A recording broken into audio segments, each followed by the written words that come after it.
Hotel shelter के मालिक के बेटे पर लगा दुष्कर्म का आरोप। पीड़िता ने बताया, जब पुलिस में शिकायत की तो डराने की मंशा से आरोपी ने मेरे गांव मोहवा में पर्चे बंटवा कर बदनाम करने की कोशिश की। यही नहीं, न्यायालय से निकलते समय राजीनामा के लिए दबाव बनाया और धमकाया, जिसकी शिकायत के लिए पुलिस थाने पहुंचे तो सुनवाई नहीं हो रही है।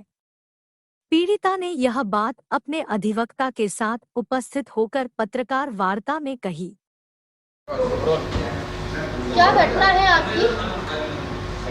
मैम, वो मोहित गर्ग नाम के लड़के ने मैम मेरे से सोशल मीडिया में दोस्ती की और इसके बाद मैम फिर उसने ब्रोकर के थ्रू मेरे को अपने होटल के पास ही कमरा दिलवा दिया। मैम मैं वहाँ पर रह रही थी तो मेरे को मैं बाहर निकली खाना खाने के लिए तो वो मेरे को स्टॉक कर रहा था। इसके बाद तो उसने कहा कि आ जाओ, मुझे कुछ बात करनी है तुमसे और यहाँ सब ठीक लग रहा है। मैंने कहा हाँ। तो मैम फिर उसने मेरे को अपने होटल बुलाया और फिर अपना होटल दिखाता रहा। फिर मैंने मैम वहाँ पे खाना वाना खाया। इसके बाद फिर वो कह रहा ऑफिस में आ जाओ, अपन नीचे बात करते हैं। इसके बाद मैं नीचे गई तो मेरे को एक रूम में ले गया, कह रहे यहाँ आराम से बैठो और यहाँ पे रिलैक्स हो जाओ और डरो नहीं। तो मैम ऐसे करके और फिर मैम उसने गेट लगा दिया और इसके बाद फिर मैम मेरे साथ उसने दुष्कर्म किया। मोहित गर्ग आपका दोस्त है, कितने समय से फेसबुक से आपसे जुड़ा हुआ है? मैम ये जून के समथिंग मतलब 1 साल मान लें? हाँ, 1 साल से जुड़ा हुआ है आपसे। फेसबुक से ही जुड़ा। मुलाकात पहली थी कि पहले भी मिल चुकी है? मैम पहले नहीं मिले। पहले नहीं मिली, पहली मुलाकात में आपके साथ घटना हो गई? हाँ, पहली मुलाकात में बुलाया उसने और आपके साथ घटना हो गई जी। उसके बाद क्या हुआ? इसके बाद मैम मैं बहुत परेशान हो गई।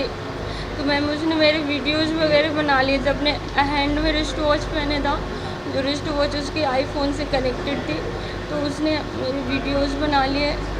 इसके बाद तो मैंने उससे कहा कि मेरे रिक्वेस्ट की कि प्लीज़ मेरे वीडियो डिलीट कर दो। तो कह रहा हाँ मैं डिलीट कर दूँगा। और फिर उसने डिलीट नहीं किए। फिर मैं 2-3 दिन उससे मैंने कहा कि आप मेरे प्लीज़ वीडियो डिलीट कर दीजिए, तो ना उसने डिलीट नहीं किया मेरा वीडियो। क्या उन वीडियो के द्वारा आपको ब्लैकमेल किया गया? हाँ। क्या मांग है उसकी? मांग ऐसी कोई मांग नहीं की उसने मेरे मतलब से। यही कि आप आइए बस? हाँ, यही है ना वीडियो के द्वारा? हाँ, मैंने उससे कहा कि आप मेरे वीडियो डिलीट कर दीजिए, तो उसने वीडियो नहीं डिलीट किया मेरा। अच्छा, उसके बाद फिर आप कंप्लेंट करने गई तो क्या हुआ?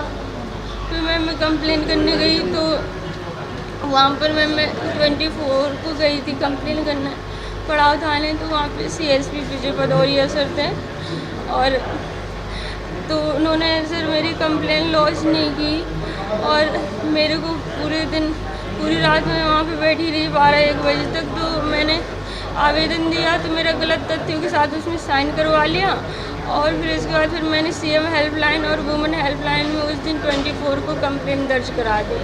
इसके बाद अगले दिन दैनिक भास्कर में न्यूज़ निकली। थाने CSP साहब से मिलने के अलावा क्या आप SP साहब से मिली? नो मैम, नहीं। फिर आपने सीधे CM हेल्पलाइन लगाया, SP साहब से आप क्यों नहीं मिली? क्या कारण है? मैंने उनको फ़ोन लगाया था लेकिन उठाया नहीं। वहाँ से आवेदन में कहीं भी SP का जिक्र नहीं है? एडिशनल SP सर आ गए थे, रहमान सर रात में, तो उन्होंने उनसे बात करी थी मैंने। नहीं, जब आपकी 1 जनवरी का मामला इतनी 4-5 आज ये प्रेस वार्ता रखी गई है, किस मुद्दे पर? आज इस मुद्दे पर रखी गई है कि 31 तारीख को एक FIR रजिस्टर्ड इसके द्वारा मोहित गर्ग के और संजय गर्ग के विरुद्ध रेप की कटवाई गई थी। उस FIR को रजिस्टर करवाने के लिए 24 तारीख से ये बैठी थी और पुलिस ने इस पर लगातार नियमित दबाव बनाया। जब ये दबाव में नहीं मानी तो 28 तारीख को इस तरह की एक रिकॉर्डिंग झूठी पेश की गई कि ये रुपए मांग रही थी। सवाल ये है कि यदि 24 तारीख को या 25 या 26 या 27 को FIR रजिस्टर्ड हो जाती तो 28 तारीख को ब्लैकमेलिंग की बात कैसे आती? तो इसका मतलब है कि षड्यंत्र रचा गया था और उसमें मात्र इसने ये कहा था कि मुझे पैसे नहीं लेना, जिसको रखना है वो रख ले, मैं तो यदि माफ़ करना होगा तो फ्री में कर दूंगी, मगर इसने जो कर्म किए हैं मैं इसकी शिकायत करूंगी। तो मात्र उसकी इस लाइन को पकड़ के कि इसने ये कहा कि पैसे जिसको रखना है रख ले के आधार पर FIR काट दी। जबकि उसने ये कहा था कि मुझे नहीं चाहिए पैसे, जिसको रखना है वो रख ले, तो एफआईआर रजिस्टर नहीं हो सकती थी 389 में। तो इस तरीके से गलत एफआईआर रजिस्टर की उसकी दी है। प्लस उस दिन से जिन लोगों ने इसको धमकाया है, बार बार केस विड्रॉ की कह रहे हैं, इसका पीछा कर रहे हैं, उस बात की भी एफआईआर के लिए आज आवेदन पड़ाव थाने में दिया है। विजय भदौरिया का भी नाम लिया गया है। हाँ बिल्कुल, ये सारा कुछ उनके ही द्वारा प्लान किया गया था, उनके ही द्वारा ये कहा गया था कि आप रिकॉर्डिंग करो, उन्हीं के द्वारा ये धमकाया गया था कि देखो अब रिकॉर्डिंग हो गई है, अभी भी यदि आप उसके मोहित गर्ग के खिलाफ करोगी तो हम आपके विरुद्ध काट देंगे। आईजी के फ़ोन के बावजूद भी इसकी एफआईआर बाद में काटी और इसके विरुद्ध झूठी एफआईआर पहले काट दी।